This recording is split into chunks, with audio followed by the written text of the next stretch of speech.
Welcome to Mythic Albion, a journey through Britain's legends, folklore, and sacred landscapes. I'm your host Tom, and today we follow a hooded man through the woodland shadows of Sherwood Forest. But who was this man adorned in green and brown? Some would say a righteous man standing up for a people against oppression. Some would say a petty thief who would justify anything to take that which did not belong to him. Was he a ghost of rebellion, something we have all felt in ourselves at points in our lives? Was Robin Hood and his merry men a mere story, a story that has been told and retold for hundreds of years? We cautiously tread through a forest dappled in sunlight, long days shortening as autumn approaches. This fact does little to quell the natural sounds of the forest as birdsong and a summer's breeze wind their way through an area of pine trees. But upon closer inspection it would appear that the trees have a great many small branches pointing out. No, not branches, but arrows. A wary person may be fraught and leery at this, a sight enough to stop a traveller dead in their tracks. But a soothing voice coming from nowhere and everywhere urges us to carry on. Such forests were always home to spirits, ghosts of fallen huntsmen or the remnants of ancient pagan deities. A large stag emerges from behind a set of trees. It looks foreboding at first, enormous antlers jutting from either side of its head, more akin to large twisted branches of oak, mottled and dotted with shades of green and brown. The stag stares, with eyes the colour of sunset gold. Words begin to fill the air. Here beginneth a merry jest of Robyn Hode and his men and of the proud sherriff of Nottingham. Lithe and listen, gentlemen, that be of fredore blode. As shall you tell of a good yeoman, his name was Robyn Hode. Robin was a proud outlaw whiles he walked on ground, so courtesy an outlaw as he was one, was never none found. Then bespake him Little John, all unto Robin Hood, Master, if ye would dine better me, it would do you much good. We see the stag is now standing at the end of the path on a slope, pine trees leaning close. The light around the stag is so bright, so impossibly white, that all can be seen as a magnificent silhouette. Then the creature is gone, and so are we, as we run towards the light.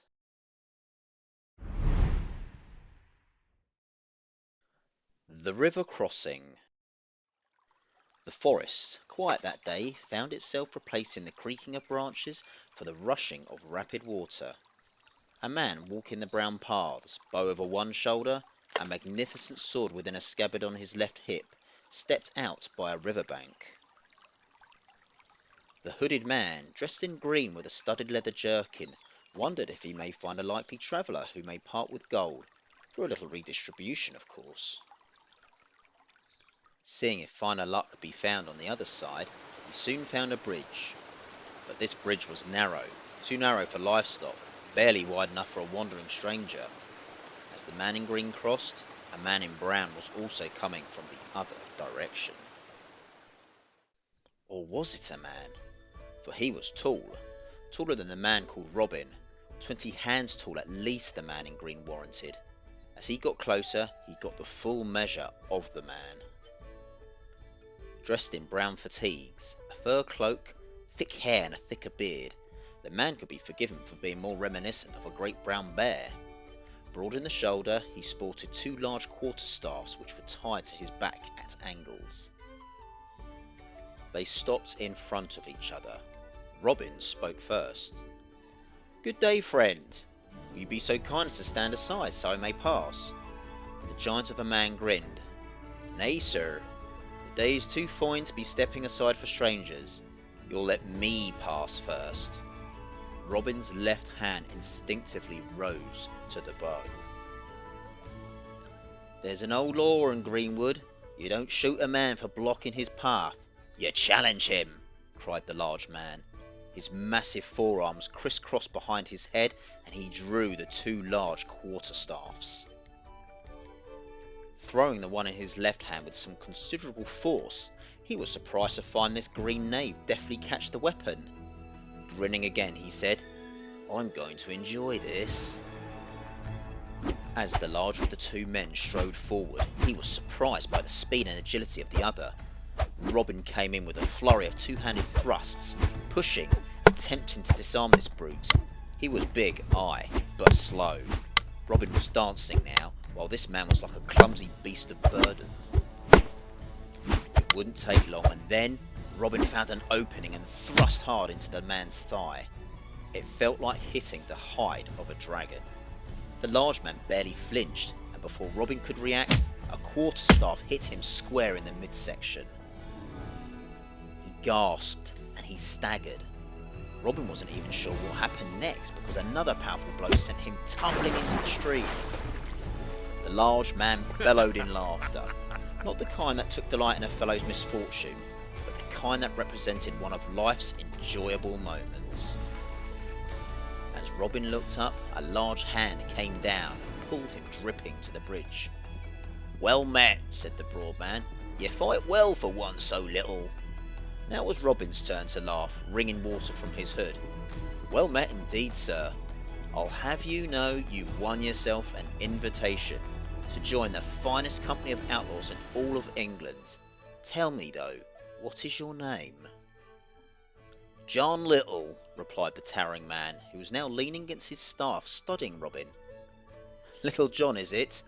Well then, Little John you shall be, and Little John you will be for the rest of your days." And thus began a friendship that would shake the Sheriff of Nottingham to his core. The Sherriff. Not long after Little John joined the band, word came that the Sheriff of Nottingham himself was riding through Sherwood Forest, heavy with men and heavy with a day's worth of tax silver. He was bound for the castle. Robyn had other intentions, as he lay in wait with the merry men. Little John struck up a question with Robyn. "Where we shall take, where shall we leave? Where shall we abide behind? Where shall we rob? Where shall we reave? Where shall we bait and bind?" Robyn tells John that they shall never hurt farmers, good yeomen, knights or squires, but soon adds, "These bishops and archbishops ye shall them bait and bind. The High Sheriff of Nottingham, hold him in ye mind." They waited where the path narrowed between the two old oaks, trees so wide that three men could not link arms around them. Little John took the right side. A young man adorned in the finest red took the left, a striking contrast to the greens and browns of the forest and his companions. A handsome man, quick-moving, whose personality often mirrors the exterior red, fiery, impulsive, and a bold visible challenge to authority. His name was Will Scarlet, and he was the finest swordsman of the merry men, save for perhaps the Saracen. Robyn crouched in the branches above, bow drawn, eyes sharp, the words of the Sheriff carrying on the wind ever closer. The Sheriff's voice propelled ahead of him.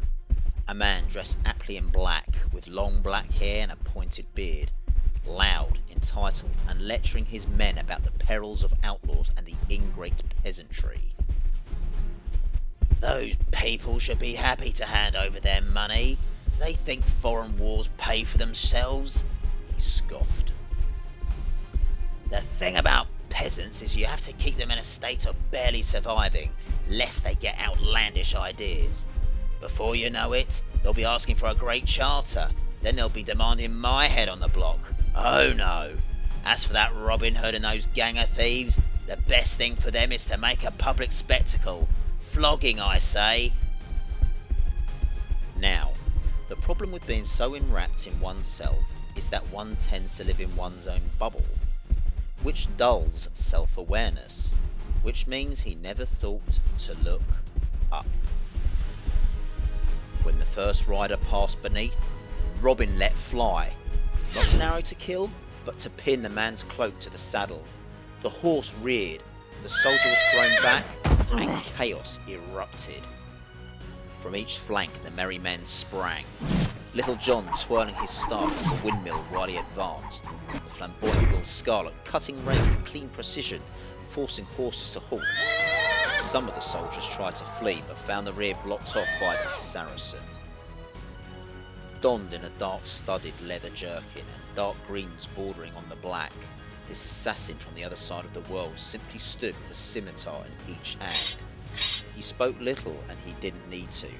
His presence was enough to stop the sheriff's toadies in their tracks, though he wished they would resist. Robyn hopped down from his perch, 4 men surrounding 20 in total disarray. "Good day to you, O High Sheriff. You carry a heavy burden. Allow us to relieve you of it." The sheriff's dour complexion turned crimson. "Hood, you'll hang for this. No, you'll face the will for this. I'll have you hung, drawn, and quartered. You'll—" A sword tip rotated under the sheriff's chin. "Maybe," grinned Robyn, "but not today." There was a flash of silver, and the sheriff's trouser cords were relieved of their duty. The sheriff went to move, and immediately fell in a sprawl. The fighting was short, and soon enough the sheriff's guards were sat in a neat row under the oak, grumbling and feeling quite sorry for themselves. All the silver was upended into a pair of waiting sacks. Robyn flicked a solitary coin with his thumb at the sheriff. "For your trouble, and to keep your men in ale while you explain to them how you lost the rest to the false king." The sheriff sneered, and Robyn laughed. The merry men melted into the greenwood. Once they were sure they were out of sight, Little John clapped Robyn on the back. "You know he'll come after you, twice as hard now." "Aye," replied Robyn, "but isn't that half the fun?" The Maiden. It was a sunny morning in Sherwood, the kind of morning where the air smells of hawthorn blossom and streams run clear after a chilled night. Robyn was walking the green paths alone that day. Nay, he was tracking. But he was not looking for game, nor seeking to make mischief with the sheriff and their heavy tax bags. He was following a song, faint at first, and hidden under the morning chorus of the surrounding wildlife. A woman's voice, light as a cooling mist, it threaded through the trees.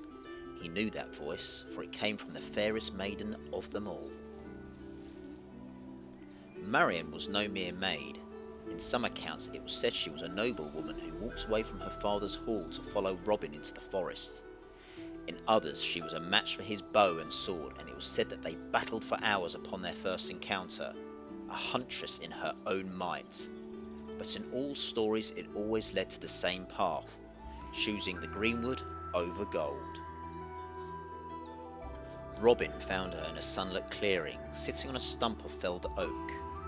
Dressed not in silk, but in forest green, bow by her side, preparing a rabbit.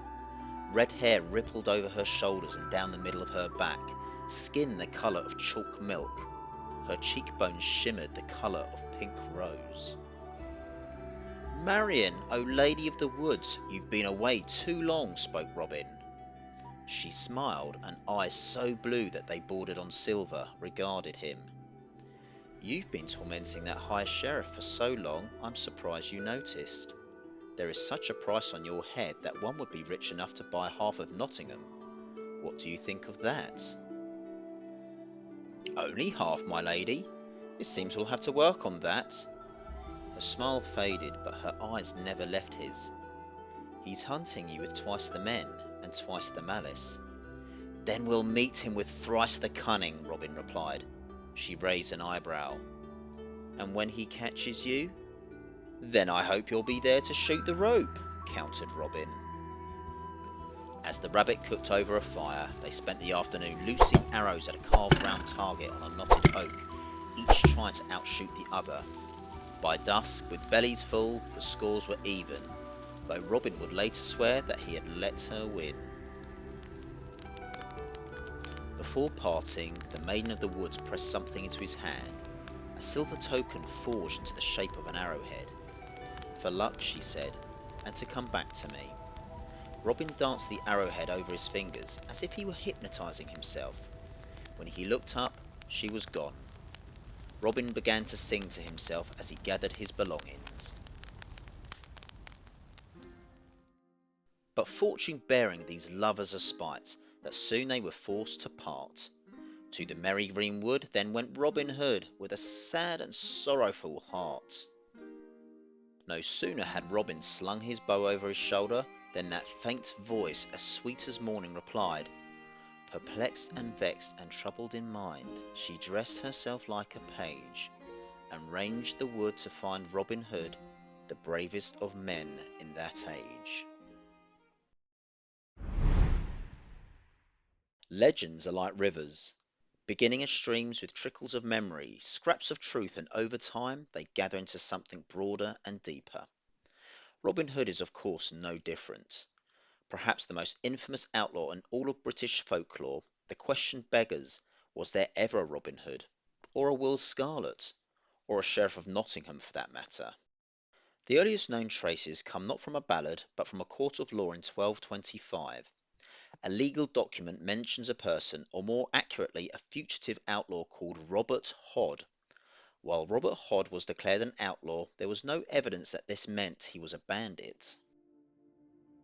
However, by the 1260s, the name Robe Hode was turning up often, sometimes as an alias attributed to outlaws. It would seem Robin Hood was becoming a symbol of criminality even before a legend was formed. Some historians believe that he was of noble birth and that he fought in the Crusades before returning to England to find his land seized by the local sheriff. Some say he was of the yeoman class, that is neither peasant nor noble, somewhere in the middle, one might say. What is known is that there really was a King Richard I, also known as the Lionheart, which is the often depicted period that Robin Hood is most closely popularised in.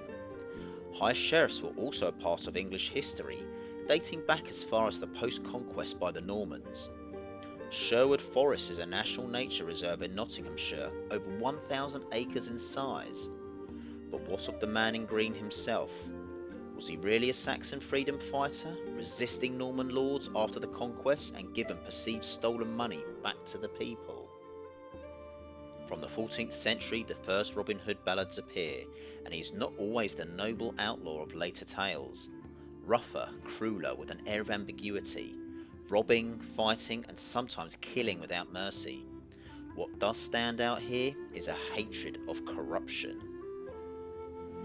During the Tudor period, a softer, more romanticised version of Robin Hood was formed and is largely the version we know and love today, stealing from the rich, giving to the poor, and sweeping Maid Marian off her feet.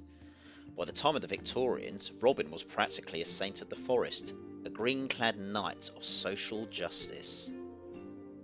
So, was he real? The truth is fragmented. Maybe Robin Hood is an alias, a title given to many an outlaw, multiple deeds woven as one. Maybe Robin was never a man, but a story people needed, or a beacon of false hope allowed to propagate by the powers that be. Whatever be the case, Robin Hood is a story about someone clever enough, bold enough, and brash enough to laugh in the face of authority, to live life free and on his terms under the green leaves. Whether he lived or not, the legend of Robin Hood tells us something important, that people in every age want to believe in justice, in rebellion against the greedy and tyranny, and the hope that the poor and helpless might laugh at the powerful and win. Maybe there is a little bit of Robin Hood in all of us, and thus will the legend be perpetuated for all recorded time. Robin Hood may never have loosed an arrow in Sherwood, locked swords with the corrupt Sheriff of Nottingham, or engaged in daring and romantic adventures with bravado for a maiden. But we all long for justice, perhaps today more than ever. We all wish someone might stand up against greed, corruption, cruelty, even when the odds look impossible. We all want to believe that in our communities, like within the Greenwood, there awaits a figure ready to even the scales. Throughout time he has changed, from rough outlaw to patriot, to noble hero and defender of the downtrodden. Today we long for someone who is all of these at once. That is why the legend persists and endures. Robin isn't so much a man but a mirror. He reflects the justice we crave, the freedom we imagine, and the laughter we need in the darkest of days. The greenwood remains, the oak stands tall within Sherwood, and if you listen carefully, in the hush of the forest you might hear the faint sound of singing, as if he and his merry men are still there, watching, waiting, the immortal outlaw who never dies. Thank you for walking with me through the Greenwood, where arrows fly, laughter echoes, and justice lives beneath the leaves. If you enjoyed today's story, follow Mythic Albion and leave a review. It helps others find their way in the forest. And if you listen closely, the forest always has more to tell. Next time, we leave the sunlight of Sherwood behind and step into the shadows, to cold caves and lonely moors where the whispers and laughter turn darker. We'll meet Black Annis, the iron-clawed hag of Leicestershire, and climb Pendle Hill where the wind still remembers the cries of the condemned. A tale of witches, fear, and the blurred line between superstition and survival. Until then, walk wisely, and don't stray too far from the path, because not every shadow in Albion is kind.